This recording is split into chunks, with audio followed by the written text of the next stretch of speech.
Was absolutely incredible, and really proud of our team for the growth that we've made this season, their perseverance. NC State is a really good team. They're explosive offensively. I thought our defense was the key to the game. That's been really what we've hung our hat on all year long.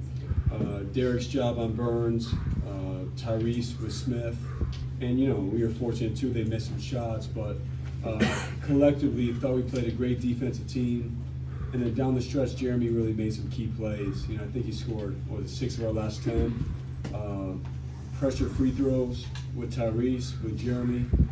We can handle that situation better, but also they're throwing in some big time shots. That's what they do. So really proud of this team, proud to go undefeated at home. To represent Cameron Indoor Stadium this way is a big deal. And get refreshed and focus for one more game. What did you do differently defensively from the first game? I mean, you shut out 2 of their 3 guards just completely. Morcell and Smith they had a hard time. Well, the fact that we had more points from turnovers than they did speaks for itself. I think we had 1 pick 6 where they went and laid it in, but besides that, I thought we did a great job making them a half-court team. And they're fast. They get down the floor as quick as anybody we've played. It starts there. I don't even want to compare it to the last game because that was, I could go on and on about that. But it started there, and then once we got them in the half court, about 5 guys were just moving together. Did a good job controlling the ball, played without fouling for the most part, and give them credit. I thought in the first half we made some tough shots, and that's what they do. But you just need to stay the course and keep playing. Jon, I know you expect a bunch of things from Jeremy, captain and all that, but the last 3 or 4 games here, it seems to really elevated to another level. What's he showing you? Just Jeremy's a winner. He's been through it. Reminds me of last year. At the end with Jeremy in the tournament, and he's done that for us in stretches all year long. But this is the most consistent that he's played, and we ask a lot of him. He's guarding Joyner, did a heck of a job battling him. And then on offense, we need him to score and create. But he just has a knack for making timely baskets. We didn't call a timeout. We were up by 2. Put the ball in his hands. That was a big time bucket there at a key moment. And then obviously down the stretch to carry us and finish the game. But it's just who he is. He's done it really since high school, and we need him to continue to do it. Jon,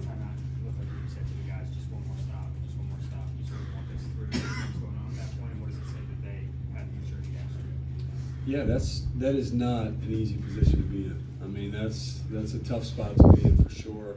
And you can get rattled. That's an easy thing to not have poise. And we didn't turn the ball over. They hit tough shots, and really it just comes down to one stop at that point. And I thought we were tired because they pick you up the full game, the full court the whole game, and they can wear you down a little bit. So. We made a couple tired decisions probably. So just to really buckle down and just get one stop, and we did. Jon, Duke was throwing some different stuff at Burns in the second half, and he was 2 for 10 from the field. Just talk about the double team and what Duke did to slow him down in the second half. One, Burns probably missed some looks he normally can make, and we're fortunate there. But we ended up not really doubling much because Derek just did a great job battling him, and it's such a luxury for us to have Derek Lively and have Ryan Young, who are 2 very different players. Ryan can be very physical when he's in, and Derek obviously with his length and instincts and timing. They just did a great job, and so for us, the hardest part was rebounding. He goes after his own rebound, and they're flying in. But I give both those guys a lot of credit for the job they did. Can you just talk about going undefeated in your first season here at Cameron? Yeah, it's really special. This wasn't something we set out and said we want to do this. You want to win, as many games as possible. But for me, the first time I ever visited Duke was coming to a Duke game. And I'll never forget it. It was watching Wake Forest. It was 2004, I want to say, or 2005. J.J. Redick hit 38, and Chris Paul was playing here. And since that moment, playing in Cameron's always been a dream of mine. To coach here is the same thing. And so you want to represent, you know, the fans, the students, everybody that's come here to support, they've shown up this year. And in a year of transition, that means so much to me, but it means so much to our players. And there's nothing like it. We want Cameron Indoor Stadium to always be the toughest road game in America. And so to do that is a special accomplishment for us. Coach, today was the last youth basketball game for the student section for a lot of seniors and graduate students on campus. What is your message, if you have any, for those students who have supported the basketball team for the last couple of seasons? Yeah, well, one, thank you. Yeah, it's we have a connection with our students, and the way that, you know, our student section works, it's one of a kind, and the support that they give. I don't know about you guys, but our was as loud as could be tonight. I mean, our players were standing 5 feet from me and couldn't even hear what I was saying.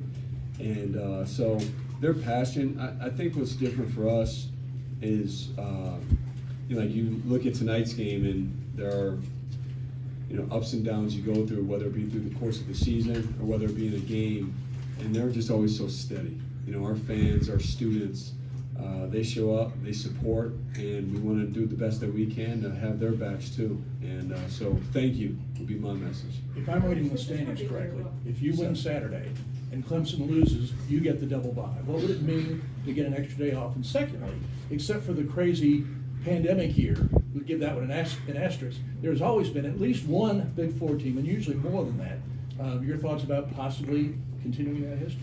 You know, to be honest with you, I haven't even seen any scores from tonight, so Clemson lost. okay, so that's good to know.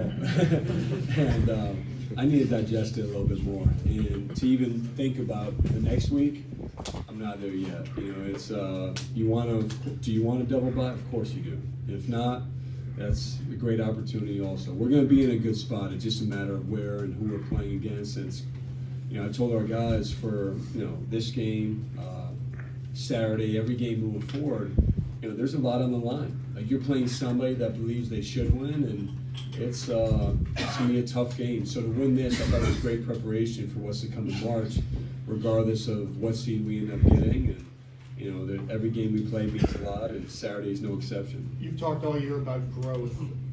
As we're getting close to the postseason now, how pleased are you with how this team has grown and the direction it is trending in right now? I'm really proud. I'm just, it's not easy, you know, for these guys with, whether it be expectations, pressure, noise, whatever you want to call it, the way they stuck together. And at this time of the year, the teams that I've been a part of that have the best chance to move on, they're really together and they have great belief. And for us, going through what we've gone through this season, I think we have both those things at a high level. Can we clean up some things and be better and then finish a game?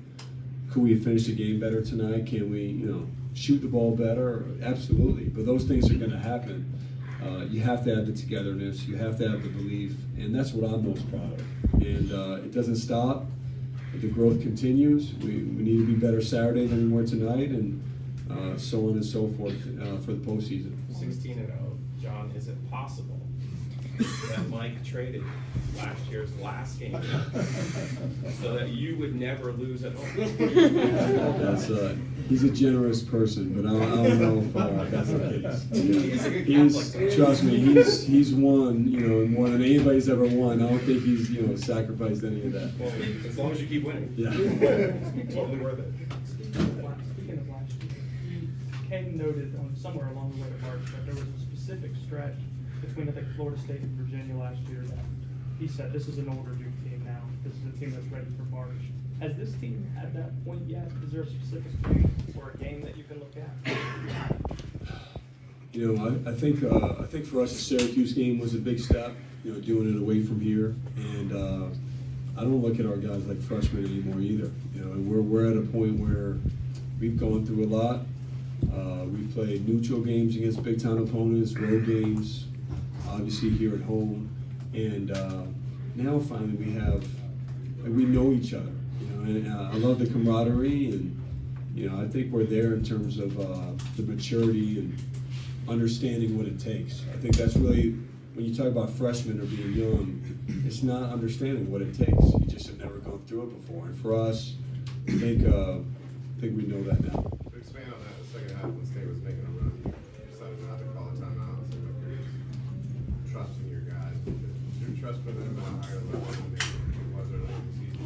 Yeah, trust is a delicate thing, and it's something that, you know, we've grown through together. And, you know, you look around college basketball, there's some crazy endings, there's some crazy finishes. This is a game that other teams have lost. And so just making the pressure plays when it matters, the free throws, the key rebound down the stretch. I can't even remember who got it. There was a hectic last minute. But those are the plays that our guys, I felt we were going to make. And the toughness, the poise to do it, it's been there from this group. John, I'm sure you don't want to go 2 for 19 on threes, but the maturity. Not ideally. That wasn't in the game plan. The maturity of this team to shoot that way and still go out and win against a good team. So far. Well, it says a lot about our defense. You know, we have everybody that's on the floor. They're busting their butt on the defensive end, and we have a unique player in Derek Lively, who, you talk about growth. Think about his growth throughout the whole season. I mean, he's an absolute game changer, and you know, I never think his numbers quite reflected, but you know, 6 and 12. You know, he only has 2 block. When I say only 2 block shots, he alters, you know, countless others.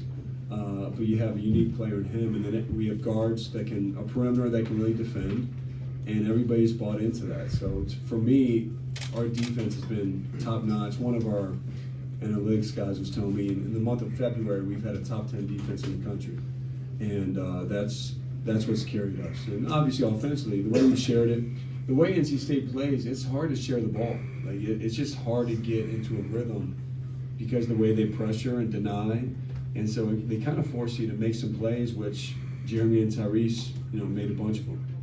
Tyrese on the defense, maybe you talk about what is he specifically doing technically that is allowing him to make these strides and to finish it? He just never stops. You know, he just never stops. He's always in his stance. He's got great attention to detail, great focus, and then he has really good balance when he's guarding the ball. Like, it's hard to get him, you know, up on fakes, and he just is really disciplined. So when someone does score on him, it's a tough shot. It's over the top, and it also helps when you have number 1 back there protecting the rim. This is for Duke Yearbook. What has been your biggest personal challenge this season as a new coach, and how are you feeling moving forward? I can only give you one. Is that? As much as you want. No. You know, I think just the biggest challenge is doing it with a new group. You know, it's been a lot of new this year, and you want it to be a lot of the same. The culture that we have, and you know, with Cameron, there's a lot of things you want to continue to move forward, but you're doing it with a group that's never done it with me before, and I haven't done it with them, except for Jeremy, really, and Jalen, you know, last year, even though he didn't play as much. And so that's been the biggest challenge, and that's why I'm so proud of, you know, the perseverance that our group has had and the togetherness that I spoke about earlier. What does Derek's versatility give you guys from a scheme perspective? I mean, we talked about the blocks, his ability to alter shots. People can see that stuff. But his ability to switch out, like he did against Pittsburgh, his Right. ability to play at the level, or maybe even hang a little bit higher today against Jaquavion and Jarkel. How do you feel having a guy like that anchoring your defense at the point of attack, especially heading into the postseason play where you might be seeing different opponents, you know, every other day or with short intervals to kind of get ready for it? You know what? It's a luxury. It really is. We've defended ball screens really every way possible this year. We've dropped them, switched, blitzed, and then not to mention his post defense has come a long way, and then his rim protection, doing it, he's always done it, but doing it without fouling, it's a huge luxury to have. And so really any game plan, like we never have any issue switching him onto a guard. It's about not trying to switch our guards onto bigs and just getting that mismatch. And so his ability to do that late in games is really important. We switch more towards the end of games. And, you know, you play different teams and different styles. And so it's a big time luxury. All right,